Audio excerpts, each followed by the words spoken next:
మందిరాల మీద 10,000 అన్నారు. ఆ 10,000 కూడా చేయడం కదా, 2,000 3,000 30 ఏళ్ళు టీడీపీ పుట్టినామంటే అక్కడ నిన్న బై ఎలక్షన్ అంటే మనం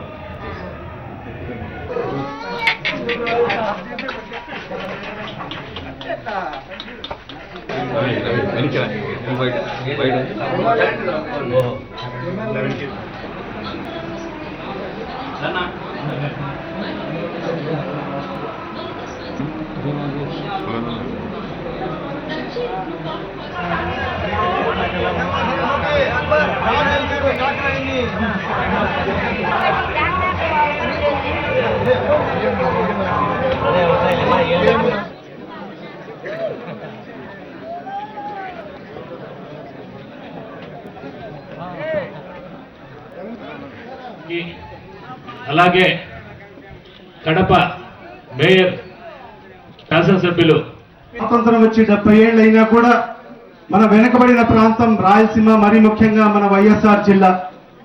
ఈ జిల్లాకు ఎన్నో ప్రభుత్వాలు వచ్చాయి, ఎన్నో ముఖ్యమంత్రులుగా ప్రమాణ స్వీకారం చేయడం జరిగింది. కానీ మన జిల్లా తీవ్ర నిర్లక్ష్యానికి గురి కావడం జరిగింది. అది కేవలం ఆ మహానేత దివంగత ముఖ్యమంత్రి డాక్టర్ వైఎస్ రాజశేఖర రెడ్డి గారు ముఖ్యమంత్రి అయిన తర్వాతనే మన జిల్లా అభివృద్ధి పదంలోకి నడవడం జరిగింది. ఇవాళ మనం అందరం కూడా చూస్తున్నాం, ఈ రాష్ట్రంలో ఒక ప్రజానాయకుడు ఏ విధంగా ప్రజలకు అన్ని సదుపాయాలు కల్పిస్తాడో ఆ విధంగా ఆ మహానేత దివంగత ముఖ్యమంత్రి డాక్టర్ వైఎస్ రాజశేఖర రెడ్డి గారు ఒక ప్రజానాయకుడిగా ప్రజల సార్థక బాధలన్నీ కూడా తెలుసుకొని ఏ ఒక్క వర్గానికి కూడా అన్యాయం చేయకుండా అన్ని వర్గాల ప్రజలకు మేలు చేసిన మహానాయకుడు మన రాజశేఖర రెడ్డి గారు. ఇవాళ మనం చూస్తున్నాం, సాచురేటెడ్ పాయింట్ లో అందరికి కూడా ఈరోజు పెన్షన్లు వచ్చాయంటే ఆ మహానేత రాజశేఖర రెడ్డి గారు ప్రవేశపెట్టిన పెన్షన్ల పథకం ద్వారానే. ఇవాళ మనం చూస్తుంటే ఏ ఒక్క రైతు సోదరుని కూడా పూర్తి స్థాయిలో రుణమాఫీ జరగని పరిస్థితి. మరి ఇవాళ వాళ్లకు వడ్డీ కూడా సరిపోని విధంగా ఈ రోజు మనకు రుణమాఫీ జరగని పరిస్థితి మనం చూస్తున్నాం. మరి ఈ రోజు డ్వాక్రా మహిళలు, ఈ రోజు అక్క చెల్లెమ్మలందరూ కూడా ఎంతో ఆతృతగా ఎదురు చూశారు. ఇది తెలుగుదేశం ప్రభుత్వం చంద్రబాబు నాయుడు గారు ముఖ్యమంత్రి అయితే మనకందరికి కూడా పూర్తి స్థాయిలో రుణమాఫీ జరుగుతుందని కూడా వాళ్ళందరికీ కూడా ఈ రోజు చాలా మంది ఆడుకోని జరిగింది. ఈ రోజు ప్రభుత్వం వచ్చిన తర్వాత కూడా ఈనాటికి కూడా ఒక్క రూపాయి కూడా రుణమాఫీ కాని పరిస్థితి మనం చూస్తున్నాం. ఆనాడు బాబు వస్తే ప్రతి ఇంటికి జాబ్ వస్తుందని చెప్పడం జరిగింది. ఇవాళ ఇప్పుడే సుధీర్ రెడ్డి గారు చెప్పినట్టుగా బాబు అయితే గెలిచాడు కానీ ఉండే జాబులన్నీ కూడా ఊడబెడికారు. ఈ చిన్న చిన్న జాబులన్నీ కూడా ఊడబెరికి ఈ రోజు ప్రతి ఒక్కరికి కూడా ఆపదలో, ఈ రాష్ట్ర ప్రజలందరూ కూడా ఆపదలు ఉండాలని కూడా భావించి మన నాయకుడు జగన్మోహన్ రెడ్డి గారు ఖచ్చితంగా ప్రజలను ధైర్యం ఇవ్వాలి, వాళ్ళ మనోధైర్యం ఇవ్వాలనే ఒక కార్యక్రమం కావడం తథ్యం.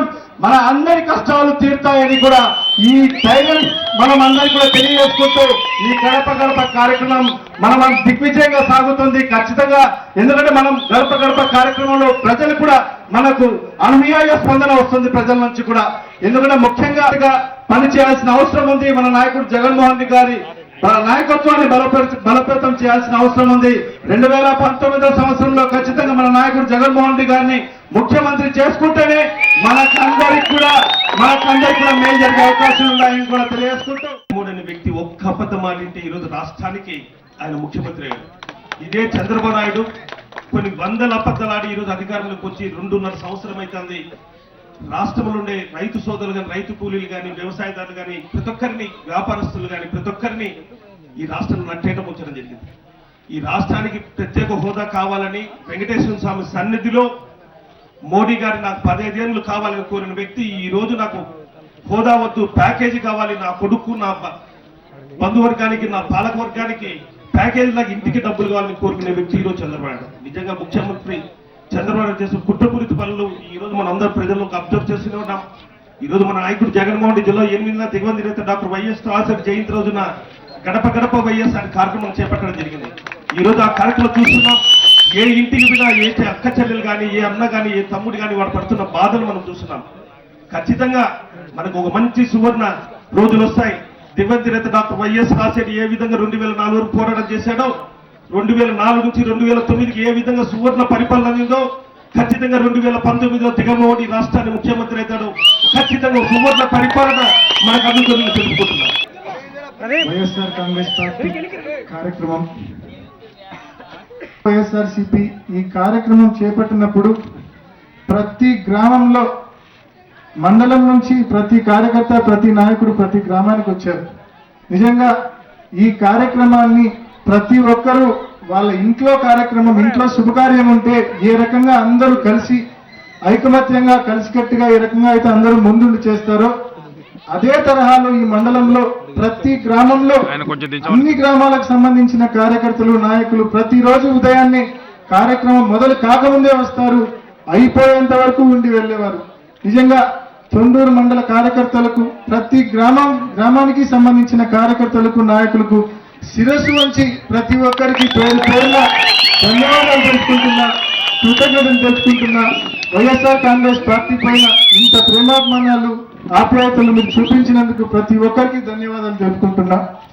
ముఖ్యంగా ఈ కార్యక్రమంలో ప్రతి గ్రామంలో మనమందరం అనేక సమస్యలు చూసాం, విన్నాం, చాలా సమస్యలు నోట్ చేసుకున్నాం. బస్సులు కొన్ని రూట్లకు రాలేదన్న సమస్య విన్నాం.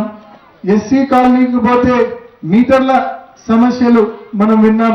అనేక చోట్ల పెన్షన్ల సమస్యలు విన్నాం, రేషన్ కార్డుల ప్రాబ్లం విన్నాం, ఇళ్ల సమస్యలు విన్నాం.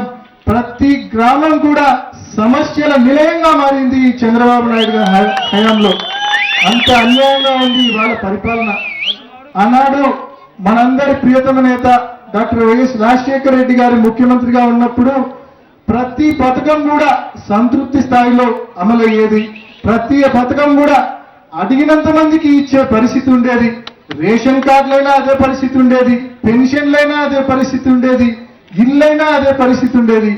అడిగిన ప్రతి ఒక్కరికి కూడా మరి పథకం మరి మంజూరయ్యే పరిస్థితి ఆనాడు మరి ఉండే పరిస్థితి మనం అంతా కూడా చూసాం ఆ రోజు. మరి ఈ రోజు మాత్రం కొంతమందికే పథకాలు, కొంతమందికే ఈ బెనిఫిట్స్ అందుతా ఉన్నాయి, చాలా మందికి మరి అన్యాయం జరుగుతూ ఉంది.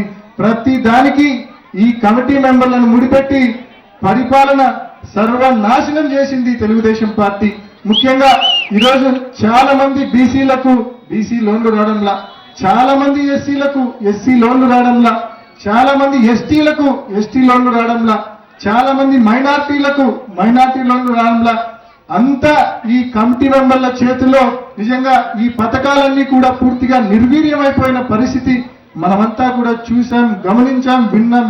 ఈ సమస్యలన్నీ కూడా మండల వ్యాప్తంగా. నిజంగా ఈ సమస్యల మీద మనమైతే ఈరోజు అధికారంలో లేం, ప్రతిపక్షంలో ఉన్నాం, మన పార్టీ అధికారంలో లేదు.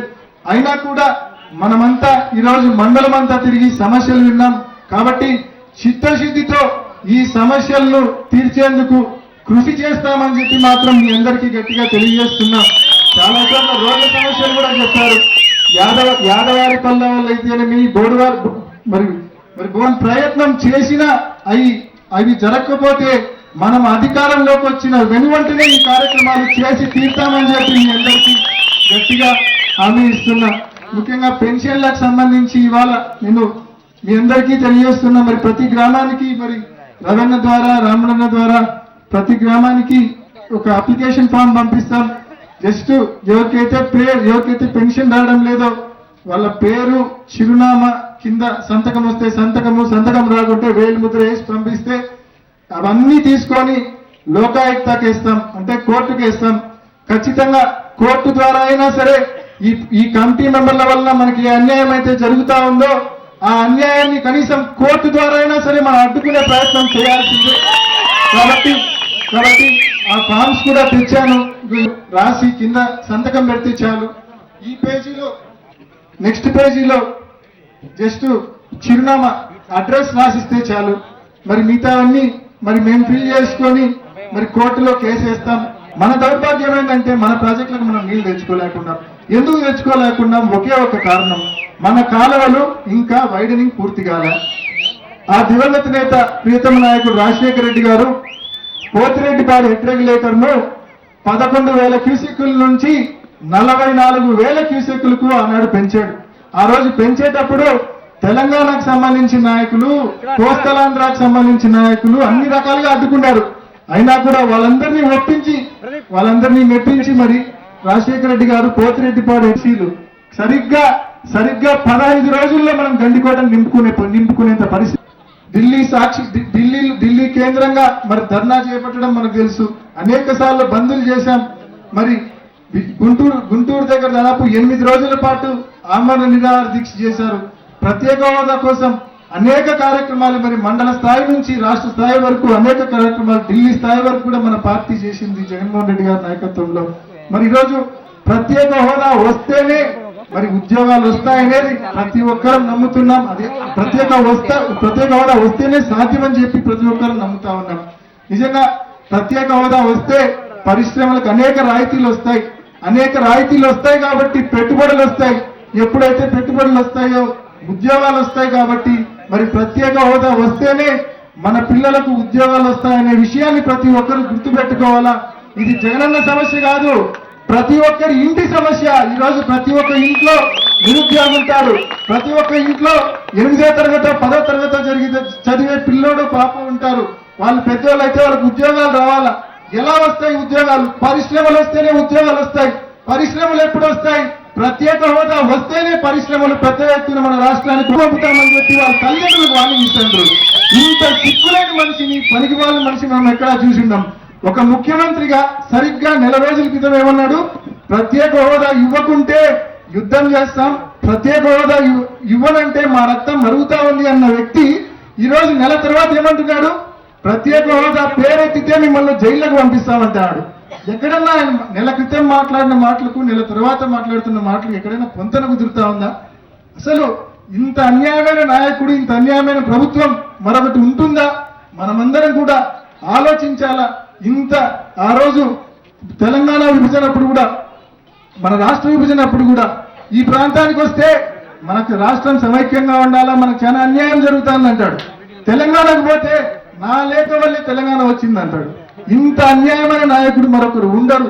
ఇంత క్రెడిబిలిటీ, విశ్వసనీయత లేని నాయకుడు మరొకరు ఉండరు. కాబట్టి ఖచ్చితంగా మనం ఇవన్నీ గుర్తించాలా, గమనించాలా. తగిన సమయం వచ్చినప్పుడు గట్టిగా చెంపగొట్టాలని చెప్పి మిమ్మల్ని అందరినీ మనవి చేసుకుంటూ మరొకసారి ఈ కార్యక్రమాన్ని విజయవంతం చేసినందుకు తొండూరు మండలానికి సంబంధించిన ప్రతి కార్యకర్తకు, ప్రతి నాయకుడికి, ప్రజానికానికి పేరు పేరున ధన్యవాదాలు.